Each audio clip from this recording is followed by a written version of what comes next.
Buenas noches, estimados amigos. Una vez más estamos acá en Disenso, programa de filosofía y metapolítica que hacemos con Silvio Maresca.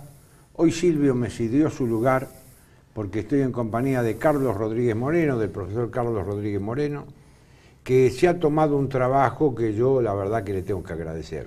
Ha leído mi último libro, y ha leído mi último libro sin que el libro saliera como tal. Salió en un apunte que se distribuyó este año y es un trabajo que fue publicado en su forma original por el 2000 y pico, y que hoy, lo que es la providencia, dicen que Dios escribe derecho en líneas torcidas, hoy lo tengo acá.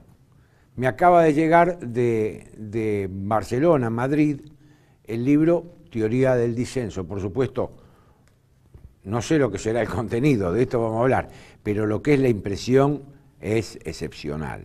Letra grande, legible, papel bueno, la tapa, una foto mía extraordinaria, de contracté, como dicen los franceses. Mi prologuista es Horacio Cañi. Bueno, y aquí estoy porque Carlos, que aparte es un amigo, aparte de ser profesor, es un amigo, y comparto con él muchísimas cosas, compartimos con él y su pareja también, con Alejandra, compartimos el gusto por el tango, el gusto por la música, el gusto por las ideas políticas. Sí, son muchas cosas en dos hombres grandes que compartimos. Y entonces él me dijo, yo voy a hacerte algunas preguntas sobre el tema de disenso, y leyó todo el disenso sin que saliera, de modo que este ejemplar, que es uno de los pocos que tengo, se lo voy a regalar en homenaje. Así que, Carlos, gracias. Estoy a tus... Gracias, Alberto. Bueno, vamos a ir directamente al grano porque es mucho el material.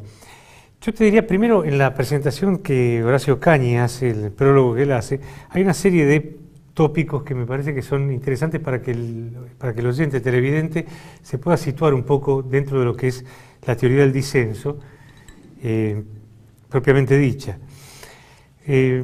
Horacio Cañi habla de pensamiento situado, mesianismo tecnológico, desigualdad social obscena,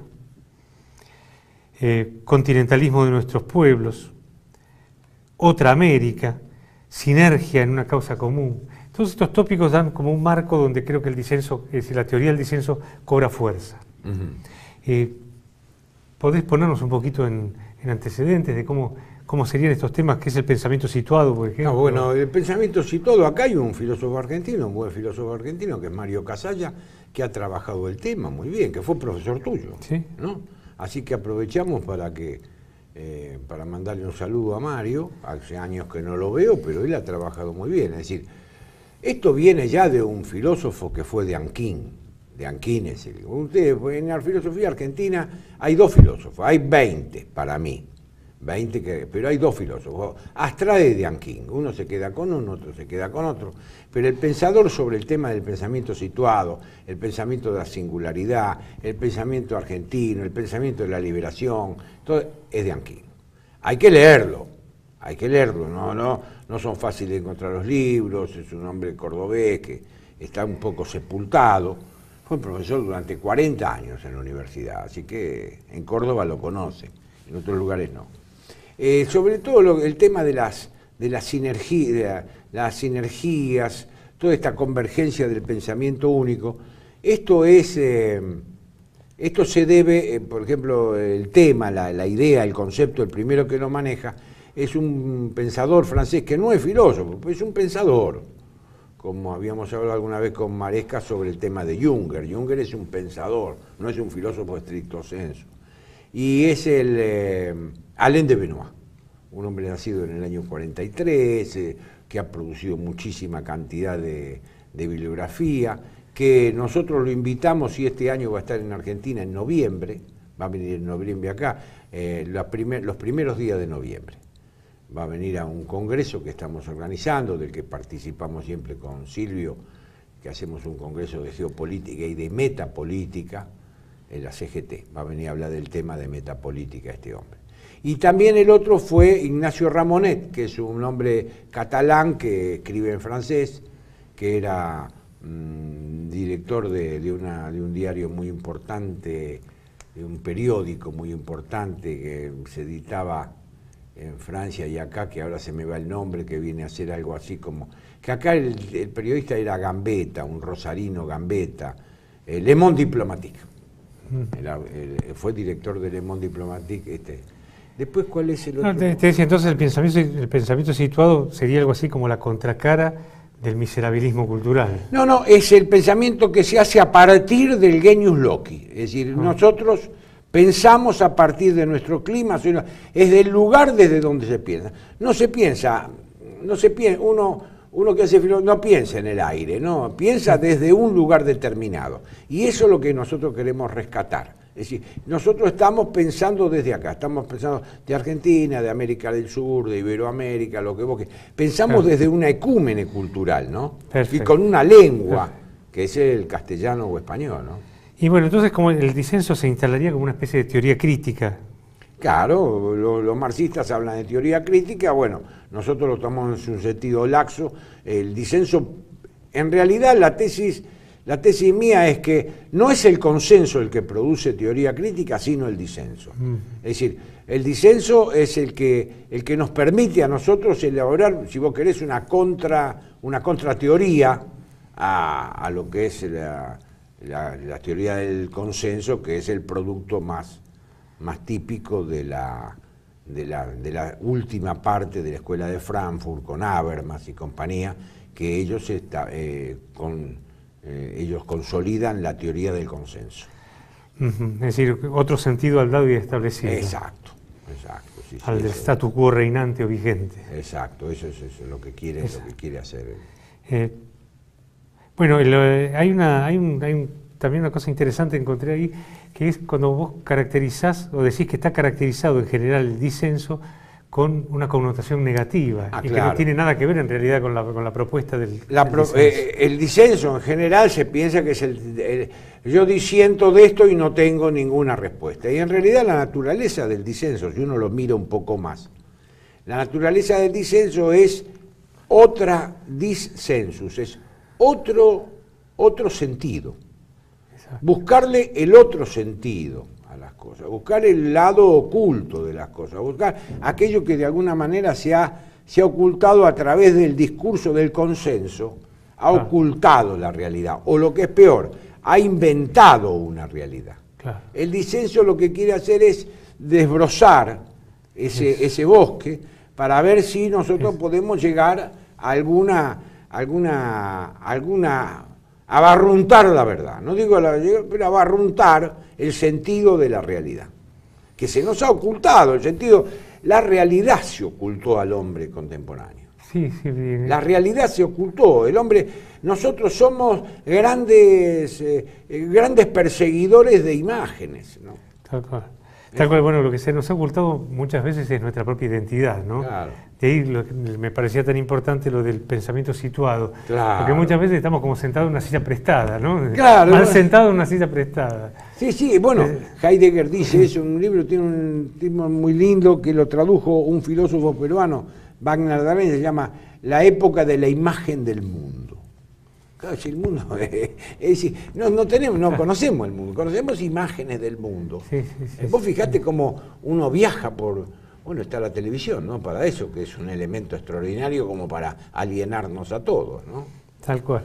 Bueno, sobre esas cosas hay mucha literatura y hay muchos cine y series ahora extraordinaria, que hablan maravillosamente sobre esto del simulacro. Claro, el simulacro, por ejemplo, tipos como Baudrillard que han tratado el simulacro, es decir, nosotros no estamos fuera de la disputa contemporánea, o yo qué sé, Guy Debord, la sociedad del espectáculo, por ejemplo, plantea ese mismo tema de la imagen, como nosotros nos vamos disputando sobre... Es como la disputa de Platón cuando los esclavos de la caverna. ¿Sobre qué disputan? Sobre sombras. Claro. Y cuando lo sacan a la luz del sol, el tipo no ve nada, porque el sol lo encandila. Prefiere volver, donde es campeón de sombras, a ser un enceguecido por la... por la verdad. Bueno, es que ahí cuando Cañi habla del mesianismo tecnológico, se me ocurre pensar ahora en el auge que tuvo en los últimos tiempos la realidad virtual. Claro. ¿no? Donde la gente cree que está practicando algo, cree que está realizando, cree que está viviendo algo. Nosotros hicimos un programa con Maresca, ahora sobre ese tema, el tema del nihilismo. En el fondo, esa tecnología es la expresión de la nada, es la expresión de un vacío que se ha hecho planetario. Exacto, exacto. Vos sabés que mientras leía tu trabajo, encontraba una serie de conceptos conocidos, pero que puestos en determinado orden, aplicados a determinadas circunstancias, son enormemente esclarecedores de esta realidad tan confusa que vivimos. Se me ocurren dos cosas así al pasar. El hecho de que el disenso exige una práctica política tanto como una práctica personal, existencial, ¿no es cierto? No es solo una actitud política. Porque es así, porque vos fíjate, nadie puede decir que se aproxima a la realidad sin ese padecer toda esa guerra de imágenes que se le viene encima. Exacto. Vos necesitas un accesis personal. Exacto. Te podés aislar, podés ponerte a trabajar de manera constante y permanente. Todo eso supone un acceso, porque no se accede a la realidad por un acto de voluntad. Dice, yo quiero conocer la realidad. La realidad, el acceso a la realidad, hoy supone un accesis, supone privaciones. Supone privarse, agarrar y decir, no voy a mirar la televisión 8 horas, no voy a leer lo que se lee. Supone privaciones, supone un acceso impersonal. No es el que quiere conocer la realidad no puede, un frívolo no puede conocer la realidad. Hoy el frívolo ¿qué es? El frívolo es un hombre que es un cazador de imágenes. Vive el simulacro, lo vive como si fuera la realidad. Entonces, el disenso supone un accesis personal. El disenso no es simplemente una práctica teórica. Un aguantarse con el cuero lo que se dice con la boca, digamos. Muy bien. ¿Te gustó? Aguantarse con el cuero lo que se dice con la boca. Bueno, ¿y no es acaso ese el hombre más genuino? Tal cual. No es el hombre que nosotros lo tenemos como ¿quién se aguanta con el cuero lo que sostiene con la boca? Un hombre íntegro. Claro. Eso es lo que llamaban un hombre íntegro. Un homme accompli, dicen los franceses. Claro. Un spoidaius, dice Aristóteles, ¿no? El tipo que es norma de sí. Exacto. Es decir, todo lo contrario de los satisfechos del sistema. Y este es otro concepto que aparece ahí con una fuerza tremenda. Todos conocemos, entendemos esto, pero los satisfechos del sistema, ¿no? Basta pararse en un semáforo y ver, ahí vienen los satisfechos del sistema. Es extraordinario. Es una imagen que me gustó muchísimo. Sí. Bueno, después de presentarlo un poco así, esto como una actitud política y una actitud existencial, el disenso como método, me parece que ya requiere unas precisiones mayores, ¿no? En caso de que uno lo quiera adoptar. Porque es una metodología de conocimiento. Claro, en el fondo es una metodología del conocimiento que tampoco yo soy el inventor del paraguas, ¿no? Vos leés este libro y vas a ver que soy deudor de un montón de autores, con mi lectura. Bueno, esa es la posibilidad que te da el sano ejercicio de la libertad filosófica. Pero bueno, es lo que yo decía al comienzo, es decir, son todos conceptos conocidos, pero puestos como vos los ponés de proa a la realidad política, al acontecer político, mejor dicho, resulta muy esclarecedor, porque podemos hablar de disenso en cualquier otro ámbito y no tiene esa fuerza. Claro. Puesto frente al acontecer político, resulta que desmorona el 90% de lo que ocurre. Claro. Y vos fíjate que en realidad yo acá tengo la página y todo ya de él. Vos me preguntás el disenso como método, que yo establecí, obviamente, soy un deudor de la fenomenología como método, yo no le escapo el bulto. Vos te referís a esto que digo, como método propedéutico. Primero, el primer punto, digo yo, la preferencia de nosotros mismos. Nosotros partimos de un acto valorativo. En el disenso, lo primero es decir, bueno, yo estoy bien, yo me siento como tal, yo soy yo. Lo primero que si yo me prefiero a mí mismo, Yo prefiero, por lo menos, si me prefiero mi ethos cultural. Prefiero este mundo donde yo caí en la existencia. Este es el ethos cultural de este ecúmene que vivimos nosotros, que se expresa en castellano y que es América del Sur o la ecúmene iberoamericana, que tiene un mundo de valores que forman la tradición cultural de la que donde yo caí, de la que yo me nutro. Yo prefiero esta ecúmene. Por supuesto que hay otra, está la ecúmene arábiga, la ecúmene eslava, la ecúmene anglosajona, la ecúmene europea latina, la ecúmene europea germánica, la china, bueno, hay muchas ecúmenes. La pluralidad del mundo se da en las ecúmenes culturales. Bueno, el primer punto es este. ¿Yo desde dónde? Por eso viene todo el tema situado. Yo desde acá. Primer punto. Digamos, como una especie de antídoto contra el colonialismo cultural, ¿no? Perfecto. Un antídoto contra la imitación, aquello que decía Perón. La falla de nuestra cultura es que somos un espejo opaco que imita y encima imita mal. Tal cual. Este es el primer punto. Segundo punto dice, bueno, el genius loci, que dijimos climas, desde dónde y hacia dónde, ¿no? Bueno, las tradiciones. La segunda parte, la proyección de ese método hacia el hombre, el mundo y sus problemas. La pregunta por el otro y los otros. Después viene ese tema, la pregunta por el otro y los otros.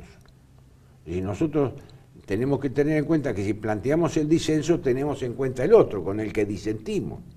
No es que estamos solos, que el método es un método solipsista, no. Tengo que tener al otro, lo tengo que considerar. No tengo que hacer como la demorada negación del otro, como hace el consenso. ¿El consenso qué hace? Bueno, estamos todos de acuerdo. Pero y el que disiente, a este lo dejo de lado. Las preguntas al final. El pensamiento progresista hace eso. Y al que disiente, lo dejo de lado. Decía Carl Smith, dehors l'humanité, fuera de la humanidad. Si uno disiente, tiene que tener primero la preferencia y después el otro. La superación del disenso, y después la superación del disenso, ¿cuál es? A la superación del disenso yo puedo arribar al consenso. Porque el tema es que se puso el carro delante del caballo. Esto es lo que yo entiendo. Yo no estoy en contra del consenso, pero yo ¿por qué quiero usar el disenso cuando lo uso como método? ¿Por qué? Porque el disenso me permite llegar a la concordia. Yo no llego a la concordia cuando hago la apariencia de que el otro es el otro y en realidad me nefrego en el otro, como se dice en italiano, ¿no? Sí, bueno, además el consenso tiene otras características como ser consenso de cúpulas, ¿no? El consenso de cúpula, consenso de élite, consenso, claro, ¿no? Una cosa cocinada que en realidad deja fuera las logias son el típico caso del consenso. La decisión está tomada antes que la deliberación. Exactamente. ¿No? Sí, tal cual. Bueno, pero como ves, esto es una teoría que en realidad es una teoría deudora de un montón de... No es que se me ocurrió a mí de golpe y salió así. No, pero te repito. Es toda una práctica política mía, existencial, charlando con vos. ¿Cuántas veces hemos hablado nosotros del tema del tango? ¿Cuántas cosas me has aclarado? Porque vos lo fuiste estudiando. No, mira, el tema es así, el tema no lo veo. Yo me relacioné contigo porque leí un artículo tuyo donde vos te expresabas en términos políticamente no correctos. Claro. Y eso fue lo que me llamó la atención. Digo, alguien lo tenía que decir esto. Había llamado perros a unos cantores. Que eran unos perros. Bueno, fantástico. Pero hay otras cosas. Vos sabés que continuamente encuentro... Cuando hablamos de negar la vigencia de las megacategorías de dominación para proponer otras diversas. El otro día entré a un aula donde yo tenía que dar clase y estaba el pizarrón escrito y encuentro algo así como... nos situaba, la profesora que había escrito eso, nos situaba a nosotros entre los países subdesarrollados, ¿no? Son las megacategorías de dominación. Claro. Y eso dado a adolescentes me parece que es veneno. Algo dije, no pude evitar decirles algo a los pibes, ¿no? Sobre el tema de ningún subdesarrollado. Podemos ser otra cosa, ¿no? Claro. Pero ningún subdesarrollo. Yo no me siento subdesarrollado cuando estoy frente a los alumnos. Sí. Creo que Y yo creo, bueno, el tema este de las megacategorías es un trabajo que hace la metapolítica, ¿no? Que es el estudio de las grandes categorías que condicionan la acción política y la acción. Sí, sí. Y bueno, ahí tenés varias grandes categorías que condicionan el pensamiento. Esta es la reacción básica. Sí, sí, sí, tal cual. Bueno, además acá parece, y esto también creo que a mí me motivó mucho, es encontrar que el disenso como método es una forma de resistencia. También. A procesos gigantescos que están ocurriendo y que van a ocurrir seguramente, pero que si no ocurren de una sola vez es porque algunas personas oponen resistencia. Claro. Sí, sí, este es el disenso, viene a ser, para hacer una vieja categoría, una categoría que usa un filósofo que a mí me gusta mucho, que es Máximo Cassiari, el italiano, que es la categoría de catejón, de obstáculo. El disenso, de alguna manera, es un poco un obstáculo o un parapeto a este pensamiento que se impone de manera majestuosa, Claro, sí, sí, se impone bastante, ¿no? Ineluctablemente. Entonces, el disenso retarda. Exacto. Te hace retardatario, que es un término que a nadie le gustará, pero hace retardar ese proceso que parece ineluctable de globalización, de nihilización, como hablábamos con Silvio, que está sufriendo el planeta. No es que el disenso niega el monopolio de la producción de sentido a los grupos de poder. Claro. Enfrentamiento a la norteamericanización del mundo. Claro, la americanización de Europa, es decir, el tema de la producción de sentido, las cadenas de noticias te dan noticias todas las mismas, no te dan una noticia que hicieron un dique en Bolivia, por ejemplo, no, te dan la noticia que te dan, son todas las mismas y las repiten, por más que un canal sea del grupo, yo qué sé, de los masones de la Nación y el otro sea del grupo de Clarín, de los grupos de Clarín, o el otro sea de Página, para el caso es lo mismo, las noticias son pareja. A nosotros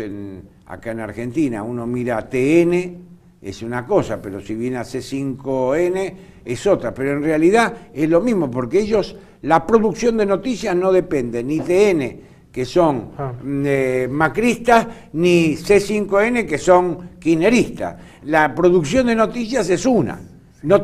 Nosotros no tenemos la producción de noticias. Esto es lo que. Y con las grandes cadenas pasa lo mismo. Claro, es un espejo embrujado en el que nos miramos. Tal cual. Es algo que no podemos salir de la noticia. Tal cual. Tal cual. ¿No? Eso es la producción de sentido, se llama eso. Exactamente. Bueno, por eso me pareció tan importante, tan fuerte esa idea, ¿no? Claro, porque en esa forma de producir noticias no se habla de quién detenta el poder. Obvio. No se habla de quién detenta el poder. Nadie va a hablar quién está detrás de Macron en Francia. Claro. ¿No? No va a estar, nadie va a decir que está Rothschild, que es el gerente de los Rothschild. Y Macron llegó a ser presidente de Francia sin ningún partido político. Es una cosa extraordinaria. ¿Cómo es que no se detiene uno más a pensar en eso? Bueno, no te lo permite pensar porque está este mundo categorial que ha avanzado sobre el tema, sobre la conciencia. Que el hombre es la conciencia, ¿no? Sí, el hombre es la conciencia y avanza sobre la conciencia. Y ese avance sobre la conciencia, ¿qué hace? Elimina el problema fundamental que es el problema de la autoconciencia. Si nosotros no llegamos a la autoconciencia, no llegamos a la vida del espíritu. Por eso se decía, Hegel dice en un momento, al espíritu lo caracteriza la autoconciencia y la libertad. Cuando dice, ¿qué es el espíritu? Autoconciencia y libertad. No podemos llegar a la autoconciencia. Esto es existencialmente gravísimo. Tal cual, tal cual. Acá por ahí anoté que el pensamiento consensual adopta la vanguardia como método. Resumida esta actitud en la frase: si no somos profundos, al menos no seamos antiguos. Exacto. Es mortal, es mortal, porque caracterizás en un solo trazo todo lo que vemos y lo que oímos, ¿no? Todo el tiempo. Claro, si no, ¿cómo digo ahí? Si no sos... Dice, lo leo de nuevo. Sí. El pensamiento consensual adopta la vanguardia como método. Resumida esta actitud en la frase: si no somos profundos, Al menos no seamos no antiguos. seamos antiguos.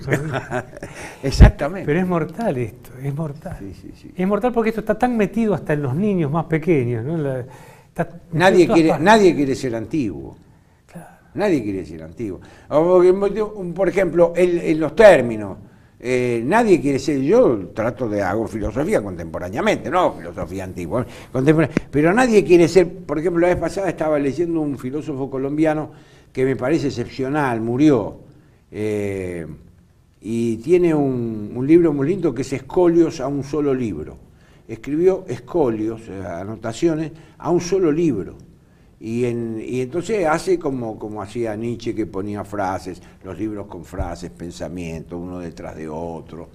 Bueno, y este hombre lo mismo, ¿no? Y en un momento determinado dice, yo soy reaccionario, dice. Uy, a ver qué dice. Claro, dice, porque soy reactivo. Nadie quiere ser reaccionario, pero todo hombre que se pise tal tiene que ser reactivo, tiene que tener una reacción. Cuando te venden gato por liebre, uno dice, no, yo quiero comer liebre, no quiero comer gato. Entonces, hay un mundo de categorial que no se puede utilizar. Por ejemplo, el tema de discriminar en filosofía, siempre yo me acuerdo, siempre se usaba. Discriminar, usted tiene que, yo uso cuando doy clase y todo, uso el término distinguir, porque ya no se puede poner, porque ya es tan grande la guerra semántica, exacto. La guerra semántica que nosotros padecemos. Es tremendo. Es terrible. Entonces vos no podés usar más el término discriminar, entonces tenés que decir distinguir. Entonces, si nosotros no discrimináramos estaríamos todos muertos, nos hubiéramos tomado raticida. Porque si vos no distinguís, vos no podés definir. Definir es limitar. Distingere ut jungere, decían los latinos. Distinguir para unir. El filósofo tiene que distinguir, tiene que discriminar para después, si tiene suficiente capacidad, ofrecer algo más o menos consistente, algo más o menos coherente, ¿no? Claro, pero al discriminar no te tragarías estos sapos complejos. Exacto. Estos sapos que vienen con la verdad mezclada con las mentiras, ¿no? Exacto. Sí. Los falsos profetas. Sí. Bien, buenísimo, realmente. Otra cosa que me llamó mucho la atención, lo del disimulo y el simulacro, ¿no? La quintesencia de la noción de ideología entendida como conjunto de ideas que enmascara la voluntad de poder de un grupo, clase o sector. Exacto. Esta es la definición de ideología. Esta definición de ideología la da un filósofo argentino que falleció, que se llamaba Víctor Mazú, que fue profesor nuestro. Sí. La da en un libro que tiene sobre Nietzsche. Pero él da esa definición. La ideología es enmascara una voluntad de poder. No dice voluntad de poder en el sentido de Nietzsche, lo dice en el sentido de Mazú en ese caso. Voluntad de poder concreta, es decir. Sí, pero es maravilloso, ¿no? El enmascaramiento de un querer que no puedo mencionar. Exacto. Este es el. Que sería el lugar del verdadero poder. Exacto. No podemos nombrarlo, no podemos tocarlo, está ahí. Pero está ahí. Exacto, y es lo que alienta los actos. Bien, qué sé yo, yo tuve que pensar mucho en esta otra idea que te voy a decir ahora, que es cómo llamar a nuestra América, ¿no? Bueno. Y vos la llamás indoibérica, y me pareció maravillosa la forma de... Sí, la forma es, me parece, América, sobre todo la América nuestra, Martí la llama nuestra América. La llaman los norteamericanos y franceses Latinoamérica, que es un error eso. Los marxistas también llaman Latinoamérica, los curas llaman Latinoamérica. Es un error porque eso es un invento de Napoleón III, de Chevalier, cuando quiso intervenir Francia en América. Hablar Hispanoamérica solamente tiene un tono como si fuera una gallegada. Hablar de Iberoamérica está bien, culturalmente podemos decir que somos iberoamericanos, pero hay que también tener en cuenta el otro aspecto nuestro. Es decir, nosotros no somos ni tan europeos ni tan indios. Entonces hay que tener también en cuenta el aspecto telúrico. Indoamérica está bien, tiene una tendencia como si fuera, bueno, a ver, incorporemos los indios. Pero en realidad lo que quiero decir con Indoamérica o Iberoamérica, lo que quiere decir uno es que nosotros, los americanos, somos una cultura de síntesis. Esta cultura de síntesis produjo este hombre que es el hombre americano, que es como decía Castellani, que y Castellani dice, es un hombre mistongo. El misto está entre el gorrión y el jilguero. El gorrión sería el indio y el jilguero sería el europeo. Bueno, nosotros somos el mixto. Maresca tiene una expresión, le decía, ¿qué somos nosotros? Nosotros somos filósofos cimarrones. Claro. Y tiene razón, porque ¿qué crees? Los perros cimarrones van, comen lo que pueden, hacemos lo que podemos. Sí, pero yo le di mucha importancia a esto porque, volviendo al comienzo de la charla, es lo que nos permite, cuando uno piensa en Indo-Iberoamérica, nos da lugar al pensamiento situado. Exacto. No es la misma gatera. No es lo mismo. No es la misma gatera. Salgo de otro lado. Exacto. Yo salgo de otro lugar. Exacto. Miren, muchachos, a mí me pasa que voy muchas veces, tuve que ir muchas veces a dar clases, a dar conferencias a Europa. Y ahora voy a ir en julio, me invitaron de España, voy a participar en un congreso y aparte de participar en el congreso voy a hacer la presentación de este libro de teoría del disenso en España. Así que, y vos sabés una cosa, lo más interesante de todo cuando uno va a España o a Francia, ¿no? En Lisboa no, ni en Portugal ni en Italia. Ahí somos pares. Esto es una cosa que yo viví, no digo que sea la norma. Tanto en Italia como en España yo me siento como un par. Pero en España y en Francia, que son los dos países que más frecuento por conocimiento de la lengua y demás, que más frecuenté, vos tenés que plantearte como lo que sos vos, porque si no te pasan por arriba. Ellos tienen esa cosa de que, bueno, yo soy español, yo soy francés y usted es argentino. Uno tiene que plantearse en sus cabales. Es decir, tener en cuenta desde dónde estamos hablando. Por supuesto que eso de ese dónde estamos hablando no quiere decir que yo me vaya al pintoresquismo de disfrazarme de gaucho. No, de ninguna manera, sino simplemente decir, yo estoy planteando desde acá. Usted no conoce desde donde yo planteo. Esta es la singularidad. Yo estoy expresando mi singularidad a través de este pensamiento, que está expresado en castellano, que no es la misma que la gallegada que hacen ustedes. Con los términos nuestros, hay que explotar la riqueza del lenguaje de nuestra tradición cultural. Hay que usar los términos que nosotros usamos. Es riquísimo ese.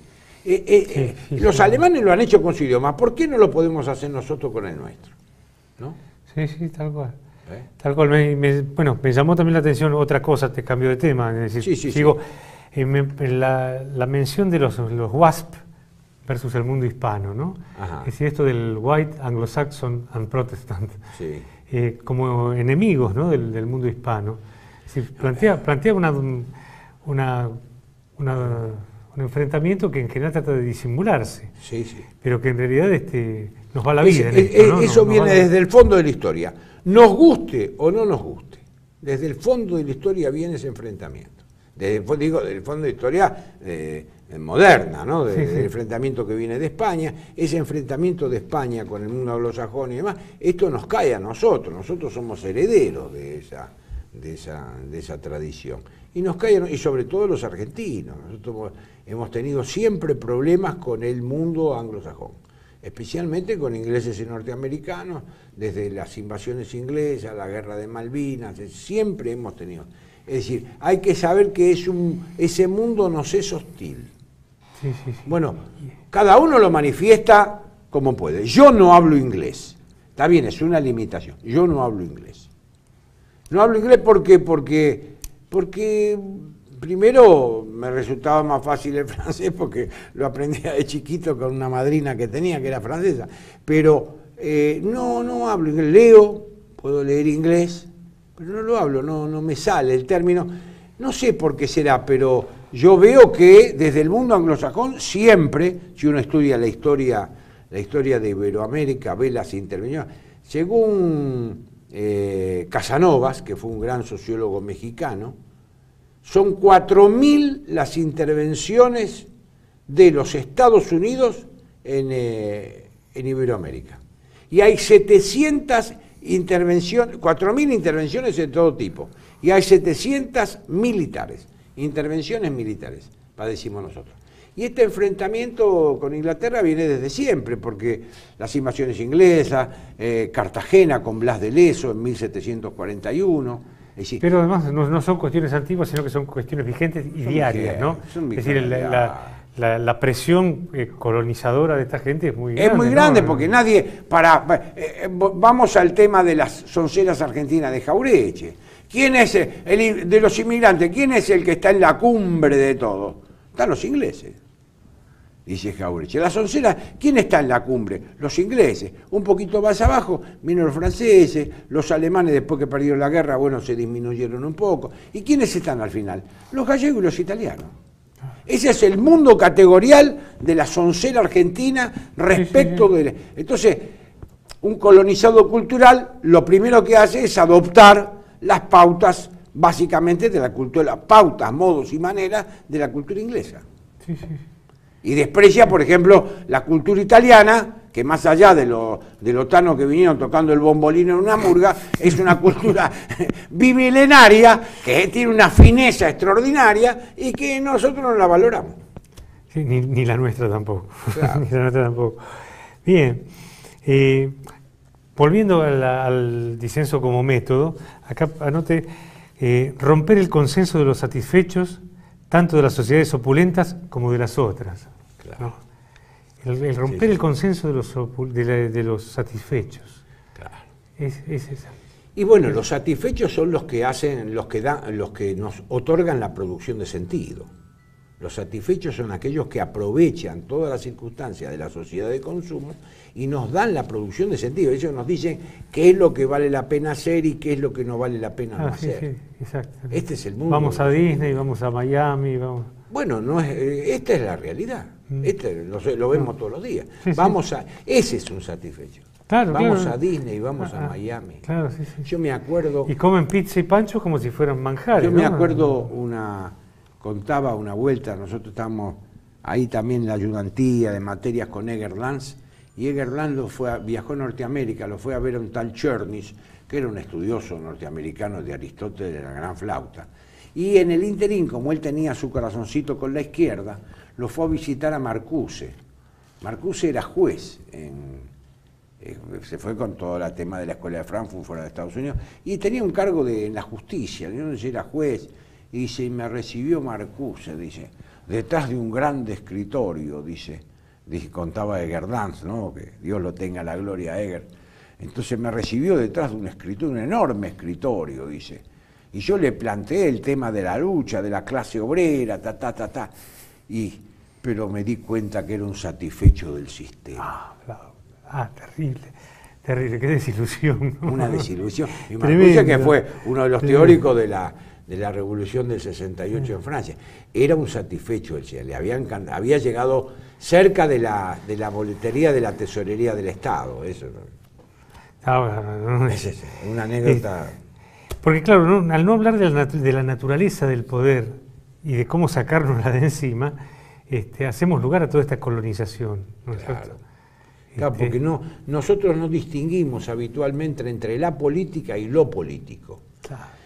Cornelio Castoriadis, que es un filósofo greco-francés bastante interesante, hace esa distinción entre la política y lo político.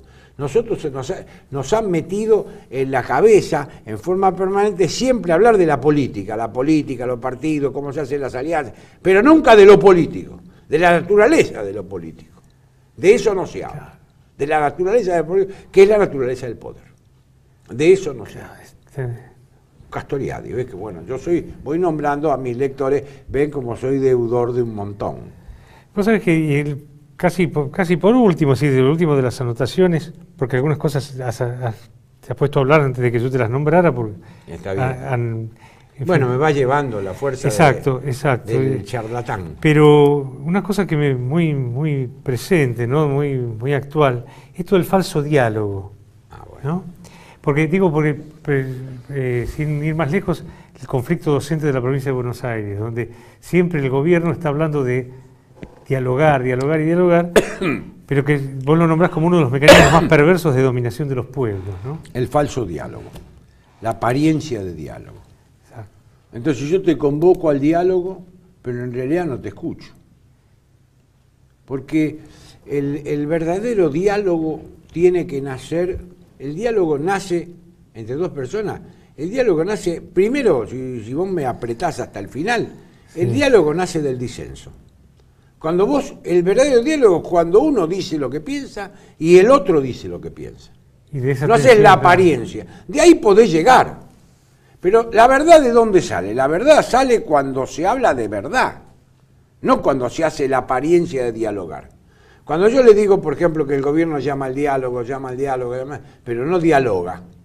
O los sindicalistas llaman al diálogo, pero ellos van con el preconcepto de conseguir el 40%.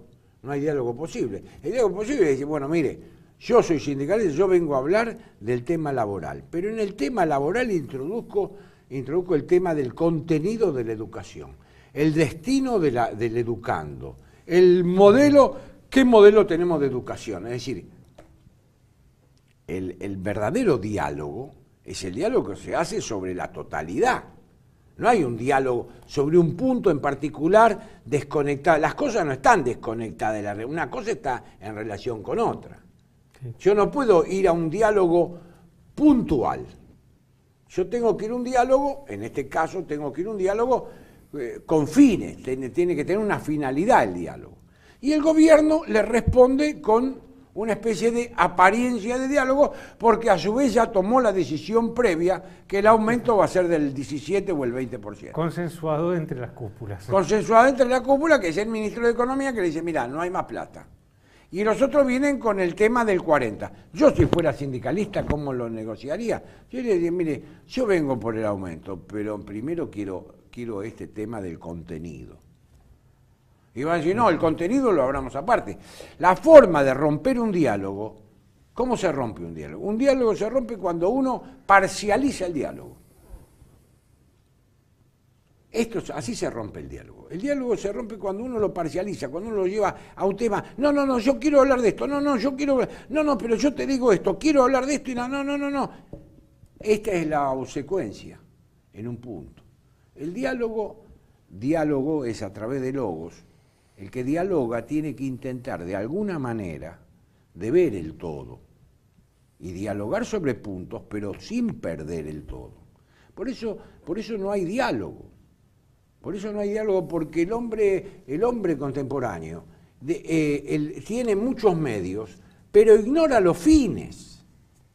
Entonces estamos llenos de medios, pero ignoramos los fines.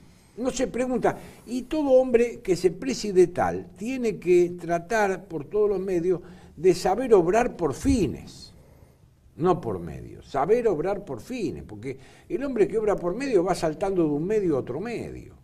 Hay que obrar por fines, y esto es lo que hay que recuperar. Pero claro, tenés todo este aparato tecnológico que está invadido, hablamos del dinero, del dinero financiero, hablamos de la tecnología, hablamos de los más media. Hablamos de la política como apariencia. Todo esto lleva a un extrañamiento, ¿no? Esto es lo que veo. Tal cual, es un deterioro de la identidad del sujeto. Exacto. En el fondo, el como sujeto... vos decís, es la razón de ser en este mundo. Claro, es la razón de ser en este mundo. Sí. Tal cual. Bueno, Albertito, yo me quedo con esto del otro sentido al dado, al statu quo reinante y vigente, ¿no? Sí. Yo me quedo el disenso tiene un carácter positivo. Yo no lo planteo como una negación. Había algunos filósofos que lo han planteado como una negación, yo no, lo planteo como algo positivo. De acuerdo. Sí. Y bueno, cambia el color de lo que uno ve en televisión o por cualquier otro medio, cambia completamente el color, hablando de política, ¿no? De lo que un ciudadano puede hacer en el momento de tomar una decisión, cambia completamente si piensa de esta manera. Bueno, y finalmente puedo pasar un aviso. Este libro de disenso lo pueden comprar escribiendo a Editorial Fides. Es una editorial de Barcelona que, bueno, calculo que mandará algunos libros a Argentina, pero no sale mucho, creo que sale 10 euros, una cosa así. Así que fantástico. Y ese es mío. Este es tuyo, te lo entrego. Bueno, gracias por todo, gracias a ustedes y un programa más de disenso. Esta vuelta dedicado a esta obra, que es el primer programa en 5 años que lo dedico a mí, porque había una enseñanza que decía hay que hablar mucho de las cosas, poco de los hombres y nada de uno. Esta vuelta hablamos de mí. Pero esto es culpa mía, yo quise hacer esto. Bueno, gracias, Carlos, muchas gracias. Muchas gracias.